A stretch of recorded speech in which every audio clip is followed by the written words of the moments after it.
Let's go to Katie now, listening in Montana. Hi, Katie. Hi, good morning.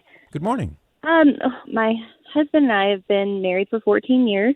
We have three beautiful children, and Okay. we are not Catholic. We are Protestant, but Okay. I listen to Relevant every day. My Thank you. about half my family is Catholic. I've been pursuing the Catholic faith for years now, and I'm right. I would take RCIA yesterday, but my husband is not supportive at all. Okay. And he is just, in a nutshell, very verbally and emotionally abusive towards myself and my children, Oh, and has been our whole marriage. And I have been for 14 years trying so hard. Like, we've tried counseling, we've gone on marriage retreats, we've gone to people in the Protestant church. Nothing has changed. And I've even started praying to Mary and saying the rosary and different things that I can do at home. And miraculously, somehow he allowed our children to go to Catholic school this year for the first time ever. So our kids are in a school called Divine Mercy. I'm not even kidding you. It's a that's good. miracle, because Uh-huh. he's very anti-Catholic church, but it somehow he allowed that to happen. But my question is, um, as a non-Catholic, I've been baptized in the Methodist Church, but not in the Catholic Church, obviously. I'm at a crossroads where I'm not sure what to do with my marriage. I don't know if I should pursue a legal separation, or I'm not for divorce. I don't. There's no physical violence in our marriage, but it is very toxic and Yeah. very, I mean, even our children are very affected by it. And I just don't know what the Catholic Church would advise me as a non-Catholic who wants to be a Catholic. What would you advise me to do?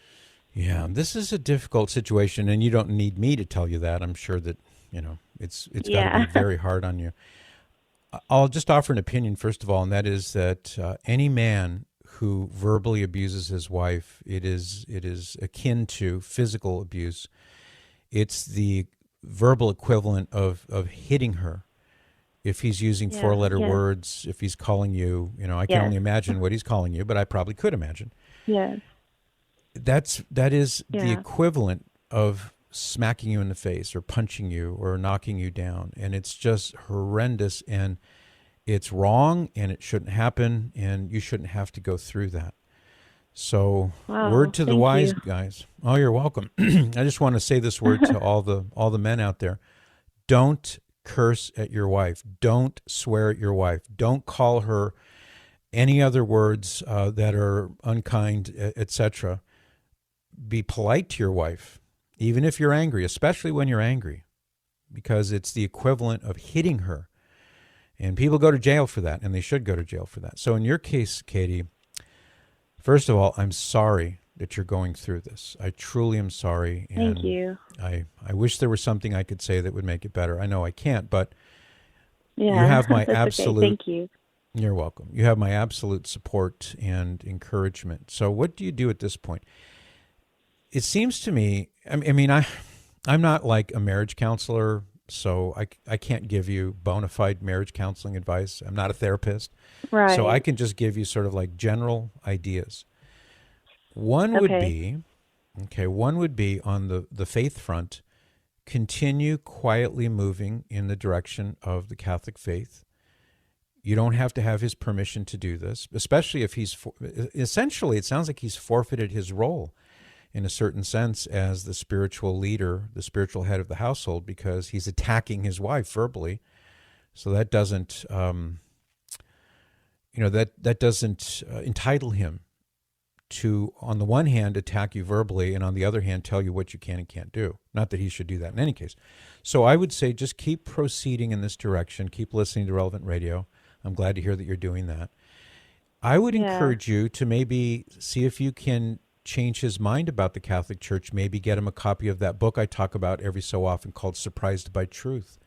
It is a Yeah. compendium I've of conversion tried. testimonies. Oh, have you tried that? Yeah, we met. So he and I met at a Bible college down in Florida. Not a Catholic school, but we're both theology nerds, and so that's actually what drew me to the Catholic Church, is reading the church fathers, the first church fathers. Yes. I don't know how any Protestant can read the early church fathers and stay a Protestant. Just a little shout out there to the early, Irenaeus and all those wonderful people. But he's not open at all, and he went through all of that. He studied pastoral theology and Koine Greek for years, and so he's very intellectual, but very, very stuck on. It's like he has the head knowledge of Protestant theology, but dare I say, no relationship with Christ. That's what it seems like anyway. I can't say that for sure. Yeah. I'm looking at the clock, and I'm really regretting the fact that we only have about a minute left for this phone call, and you need much more than that. So if you haven't had a chance yet to maybe like get some personal counseling, I don't know if you've tried that or not, but maybe you can get in touch. I have for years. Have you? Okay. All right. Have you read that book yet? It's called Surprised by Truth. No, I haven't read that one. Okay, so let me leave you with that thought. And if you could call me back another time, I'd love to talk about this with you further. I feel frustrated that we haven't been able to get to some of the other points. But that book, it's called Surprised by Truth, and it was published in 1994, has a red cover. Okay. And the stories are about men and women who became Catholic, and many of them were like your husband is now. They were adamantly opposed to the Catholic Church. So if you could get him to read that, you know, that might be a big first step. But I would lay down the law, Katie, and tell him, stop swearing at me, stop cursing at me, or there will be consequences. You have every right to do that. Yeah. Well, thank you so much. I love your show. I'm so grateful for you guys. Katie.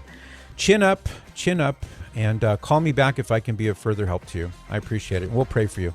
I'll be right back. For more of The Patrick Madrid Show, visit relevantradio.com/Patrick.